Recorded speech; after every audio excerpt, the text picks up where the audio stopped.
and welcome to Dash School. I am your teacher, Amanda B. Johnson, and this video series is going to provide you with a complete and basic understanding of how a blockchain works, as well as how Dash uses one, and how Dash in general works and serves as a digital cash. This series requires no special pre-knowledge on your part and is intended for everyone. With that said, let's get started. So, speaking of digital currency, how could such a thing exist? How could I send you some bits over the internet that would somehow be interpreted as money? Well, let's think of something we're all familiar with. Email. So how about this? Could this email, which states that it represents one e-money, be used to buy things that cost one e-money? Technically, it could. If enough people started passing these around and accepting them for goods and services, this would be a primitive sort of digital currency. It wouldn't be a very good one, however, in that I could do this.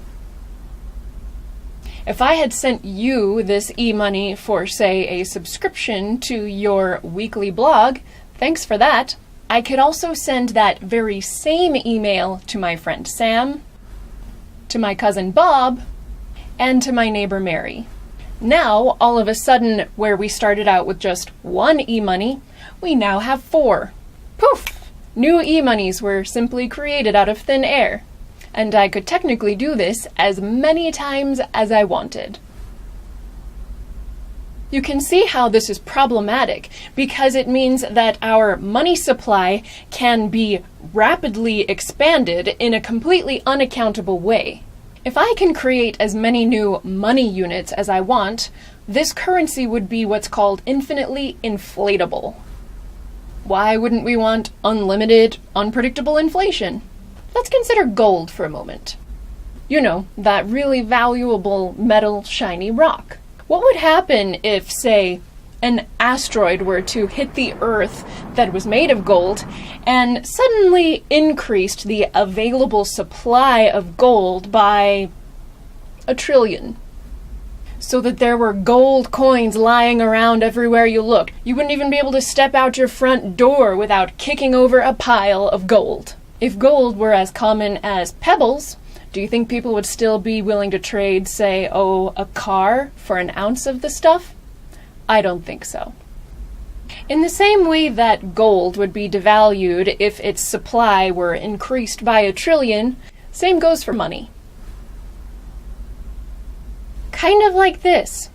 As the supply of money increases, the purchasing power, or what goods and services each individual unit of that money will get you, goes down.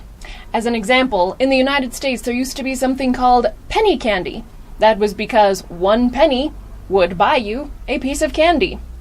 Now, a lot of people simply throw their pennies away in the trash can because it will no longer buy them anything.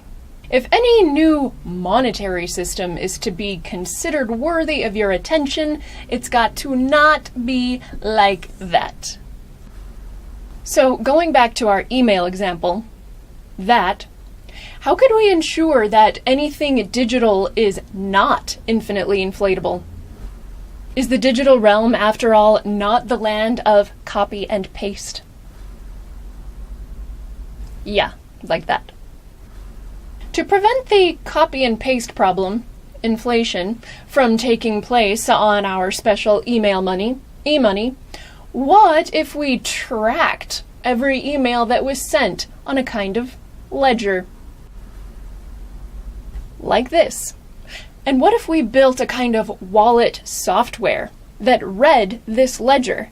So if I tried to send you 2.5 e-monies, my wallet would know that I only have 1. This concept of a digital ledger makes up the entire foundation of digital currency, or as some also call it, cryptocurrency. And that foundation has a name: a blockchain. And now you can be confident that anytime someone drops this fancy word around you, all they're really saying is digital ledger. But if it's a digital ledger, why call it a blockchain? What does that mean? Well, it has to do with how this ledger works. Going back to this concept of a ledger, the most important thing we have to make sure of, to make sure that our monetary supply is open, honest, accountable, auditable, we have to make sure that the numbers are trustworthy. How can we make sure, for example, that I don't do something like this? Wouldn't that be convenient for me? Or how do we make sure that I don't do something like this? Alice never should have crossed me. Well, the answer is that no one gets to change the ledger. They only get to update it. Let's shrink this down. Here's that shrunk down copy of our ledger, and it's time-stamped. If we want to change who owns what, we have to add an update. And on, so that anytime I, you, Bob, Alice, or anyone using the e-money system wants to send some e-money, it gets included in an update.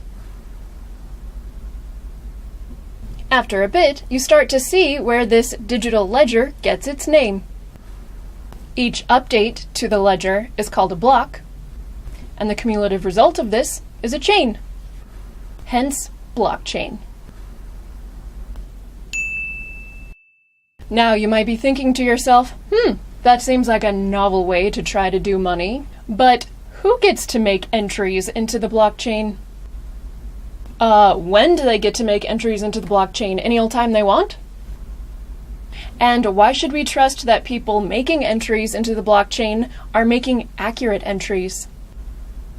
Well, my friend, that you would even wonder such a thing tells me that you are clever enough to have a complete understanding of all things blockchain and digital currencies, so why don't you hop on over to episode 2 to find out the answers to your questions.